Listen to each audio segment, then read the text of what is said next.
राम की खोज में एक इंजीनियर दंपत्ति इस समय निकला है और अयोध्या से जनकपुर होते रामेश्वर निकलते पुनः अयोध्या के लिए वापसी करेगा।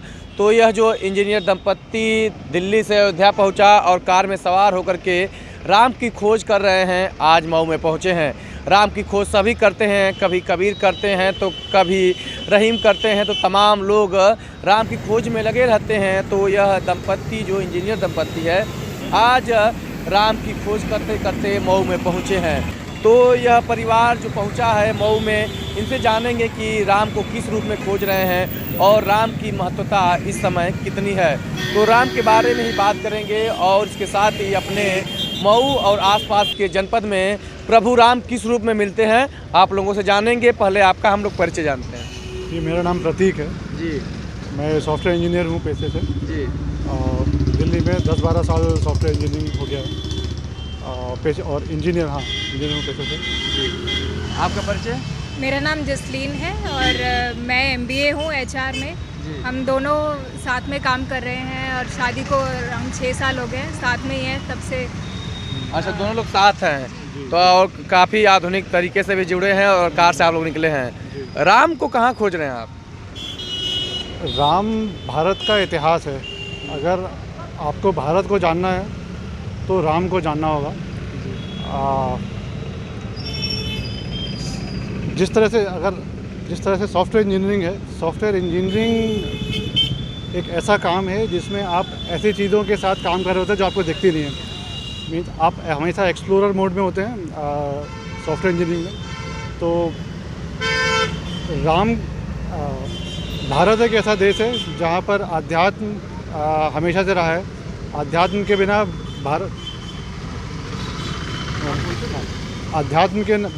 भारत नहीं है। और कट करे भी। हाँ, चलिए हम शुरू करते हैं। आप थोड़ा बोलने में वो कर रहे हैं। आपने सफ़र की राम को जानने कहाँ से शुरू की और क्या लक्ष्य है? ये हमने अभी अयोध्या के श्री राम जन्मभूमि से शुरू किया। उसके बाद दशरथ महल और उसके बाद श्रृंगेरी आश्रम, तमसा घाट, जहाँ जहाँ राम गए हैं सेम उसी पथ पर हम चल रहे हैं। अभी भैरव मंदिर था, आजमगढ़ भैरव मंदिर, और अभी मऊ में जो यहाँ का राम घाट है अभी वहीं देखकर अभी आ रहे हैं और अब आगे बस्ती की साइकिल पे। क्या लगा कि मऊ में राम की उपस्थिति किस रूप में है, क्या रहा, क्या जानकारी? हाँ, हमारी अभी जानकारी के हिसाब से हाँ कि यही है कि राम यहाँ पर 2 रात रुके हैं जी। 2 रात बिताई हैं। एक तो घाट पर बिताई है, उन्होंने यहाँ पर नहाया और फिर उसके बाद यहाँ से निकले, फिर उसके बाद आगे निकल गए। तो क्या लगा, क्यों राम को जानने की आवश्यकता पड़ गई? जी, राम हमारी संस्कृति को डिनोट करते हैं, पहला तो ये। और आप इसको ऐसे भी देख सकते हैं कि आज की जितनी भी पीढ़ियां हैं वो कहीं ना कहीं से जाके राम से जुड़ी हुई हैं। तो अगर आप भारत को अभी प्रेजेंट भारत को जानना चाहते हैं अगर, तो राम को जानना बहुत ज़रूरी है। तो बस आप ये समझिए कि भारत की खोज है। भारत है क्या, इतना विविध भारत है कि आप उस राम को जानेंगे तभी पूरा भारत जान पाएंगे। अच्छा, तो राम को व्यक्तित्व के रूप में जानना चाहते हैं, भगवान के रूप में? राम को अभी व्यक्तित्व के रूप में जानना चाहते हैं। कुछ चीज़ें जो हैं जो अभी हमें हमारे देखने के बाद लगा कि कहीं कहीं पर व्यक्तित्व और राम नाम की पद्धति है, जो जैसे आप बोलेंगे पूजा पद्धति भी है, वो है, दोनों को मिला दिया गया है हमारे इतिहास में। बहुत जगह मिलाया हुआ है। तो भक्ति और व्यक्ति दोनों चीज़ें कहीं कहीं मिला दी गई हैं। तो दोनों को अलग अलग तरह से देखना कि एक तो व्यक्तित्व था, दूसरा राम जिसे हम बोलते हैं कि राम अगर आपको बीज मंत्रों या उसका आपको नॉलेज हो तो 7 बीज मंत्र होते हैं, उनमें एक रम करके एक बीज मंत्र होता है। तो वो जो रम नाम का जो मंत्र था, जिसके बारे में उसके अराउंड सारी पद्धति थी जिसको यूज़ करके आप मोक्ष की तरफ जाते थे या तो वो और ये व्यक्तित्व राम दोनों को आपस में इतिहास की वजह से या नहीं जानने की वजह से आपस में दोनों जुड़ गए हैं। तो वो किताबों में भी वैसे दिखता है हमें। तो व्यक्तित्व और भक्ति और पद्धति, ये तीनों चीज़ें अलग अलग कैसे इनके बारे में जाने, इनको अलग अलग करना और अलग अलग प्रेजेंट करना। बोलिए। हाँ। तो मूल बात है कि राम तो भारतीय संस्कृति में है, समाज में है। मुझे लगता है कि धर्म से परे राम है। मुझे जो लगता है एज ए इंजीनियर, और आप भी हैं MBA, तो दोनों लोग पढ़े लिखे हैं।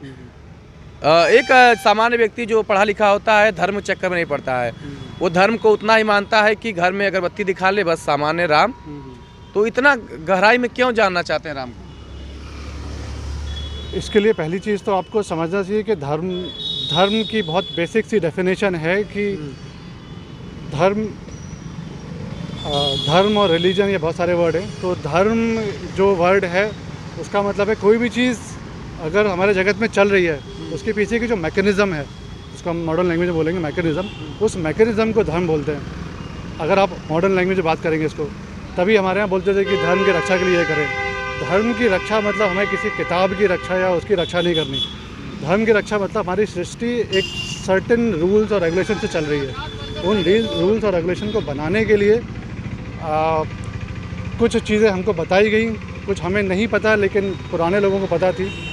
तो उन चीज़ों के बारे में जानना और हाँ देखिए, चलिए आपसे तमाम बातें हो सकती हैं। मैं ये जानना चाह रहा हूँ कि वो जानने की उत्सुकता है या धर्म के प्रति जुड़ाव है जो सफ़र निकला है? जानने की उत्सुकता है और धर्म से जुड़ाव तो अपने आप हो जाता है जब आप जाएंगे और देखेंगे कि एक ऐसा व्यक्ति जिन्होंने इतने साल पहले ऐसे लाइफ बिताई कि आज भी हज़ारों साल बाद लोग उनको फॉलो करते हैं, तो कुछ तो रहा होगा। वो जो कुछ तो है उसको जीने की जो ललक है वो अभी इस यात्रा में। हाँ, तो चलिए आपकी यात्रा में जो साथ साथ चल रही हैं, क्या लगा? राम का व्यक्तित्व कैसा लगा? राम का नेतृत्व मैं अपने पति में ही देखती हूँ अब तो, क्योंकि मेरी इंस्पिरेशन यही है। हम साथ में भी इसी तरह से आए थे क्योंकि इनमें वो जीवन में कई चीज़ें फाइंड आउट करने की क्यूरियोसिटी थी। तो जिस बैकग्राउंड से मैं आती हूँ वहाँ पे इतना कुछ नहीं मिला मुझे। इनसे मैंने काफ़ी कुछ सीखा है लाइफ में। तो अब बस यही है कि ये राम है और मैं पीछे पीछे जहाँ जा रहे हैं सीता की तरह चल रही हूँ। अच्छा, आपकी कुछ इच्छा नहीं है, बस साथ साथ चलना है? साथ साथ चल रही हूँ, साथ में सीखूंगी, साथ ही तर जाऊंगी। मतलब, यही है। अच्छा, तरना है, सीखना है। मतलब आपका पर्सनल कुछ नहीं है कि जानना समझना क्या राम है, क्या राम को समझ रही हैं आप? कुछ क्या जी, इन्हीं के थ्रू समझ रही हूँ। राम जैसा कि इन्होंने बोला, धर्म और व्यक्ति ये दोनों अलग हैं। इनकी अंडरस्टैंडिंग मुझसे कई ज़्यादा है। तो अभी आप बोल सकते हैं कि मैं इनकी एक तरह से शिष्य ही हूँ। अच्छा, मतलब सीख रही हैं? लेकिन सीख रही हूँ और साथ चल रही हूँ। साथ घूम रही हैं इनके। लेकिन जानना ये चाह रहे हैं, आप अयोध्या गई, इनको छोड़ दीजिए आप जी। आप पढ़ी लिखी हैं, क्या लगा कि जो एक राम का व्यक्तित्व गढ़ा जाता है, राम को आप हर रूप में पाती होंगी, चुनाव में जय श्री राम का नारा पाती होंगी, आप कबीर में भी राम पाती हैं, आस्था में राम, मतलब कि हर जगह राम राम। तो क्या लगा कि राम का होना कितना ज़रूरी है? कुछ तो समझ में आया होगा। राम का होना बहुत ज़रूरी है एक डिसिप्लिन वाले वे में। जो उनको मर्यादा पुरुषोत्तम कहा जाता है। उन्होंने लाइफ के कुछ रूल सेट किए हैं कि ऐसे, मतलब एक वो एपिटोम है, एक वो टॉप के पर्सनालिटी हैं जिन्होंने एक चीज़ सेट करी, कायदे सेट करे। उनके मतलब उनके ज़माने से कई चीज़ें चली आ रही हैं कि प्राण जाए पर वचन ना जाए। जो उन्होंने बोल दिया वो करके रहते हैं। ऐसी काफ़ी सारी चीज़ें हैं जो उन्होंने बोली हैं अपनी लाइफ में, हम उनसे सीख सकते हैं। तो वही उनके आदर्शों पर चलना आजकल की जनरेशन को बहुत कम पता है। तो राम को अगर महिला के प्रति देखा जाए तो राम का महिलाओं के प्रति जो आचरण है, जो उनका मर्यादा की बात करते हैं, कैसा रहा, जो अनुकरणीय हो समाज के लिए? उनके हाथ में कई चीज़ें नहीं थी, वो अपना वचन ही पूरा कर रहे थे। जब सीता जी को भी मतलब उनके साथ चलना पड़ा, वो सीता जी की मर्ज़ी थी। उनको नहीं बोला गया था कि आप जाइए साथ में, लेकिन सीता जी साथ साथ चलती गई उनके। तो राम जी ने जो भी अपनी लाइफ में किया, जब लव कुश पैदा हुए तब भी समाज ने बोला कि नहीं, आप सीता जी को अलग कर दीजिए, वो रावण के साथ रहकर आई हैं। लेकिन मतलब उन्होंने एक राजा होने का फ़र्ज़ पहले पूरा किया, पर उनके मन में ऐसा कुछ नहीं था कि हाँ वो औरतों को कम समझते हैं या कुछ। तो चलिए, आप सफ़र में चल रही हैं, जो भगवान राम से जुड़े स्थानों पर जा रही हैं, मऊ में क्या लगा, क्या समझ में आया जो मऊ में आई थी? यहाँ पर भगवान से जुड़ी कुछ चीज़ें हैं या? जी, अभी काफ़ी कुछ तो बदल चुका है, जैसा कि काफ़ी लोकल जो लोग हैं उनसे जान पा रहे हैं। भदौरिया गए, रामघाट गए, वहाँ देखा नदी का भी रुख बदलता गया है। अब इतने सालों में काफ़ी चीज़ें बदल गई हैं, वैसी नहीं है जैसे पहले थी, पर वही खोज जारी है। अभी 2 जगह गए अभी और काफ़ी कुछ बचा है, तो आशा करते हैं और बहुत कुछ मिलेगा। तो देखिए, ये जो लोग हैं इनका ये आस्था से इतर इनका ये है कि भगवान राम से जुड़े स्थलों और तमाम चीज़ों का जब ये अध्ययन करेंगे तभी समझ पाएंगे कि राम क्या है और राम के बारे में हम बात कर पाएंगे। तो जाहिर सी बात है, राम 2 नाम का शब्द ही है, लेकिन राम की अहमियत अपने सामाजिक दृष्टि से, अपने सांस्कृतिक दृष्टि से और वर्तमान समय में राजनीतिक दृष्टि से बहुत ही मायने रखता है। तो ये राम को खोज रहे हैं और राम को ये कितना खोज पाते हैं, ये जो अब इनकी यात्रा सफल होगी तभी तय होगा।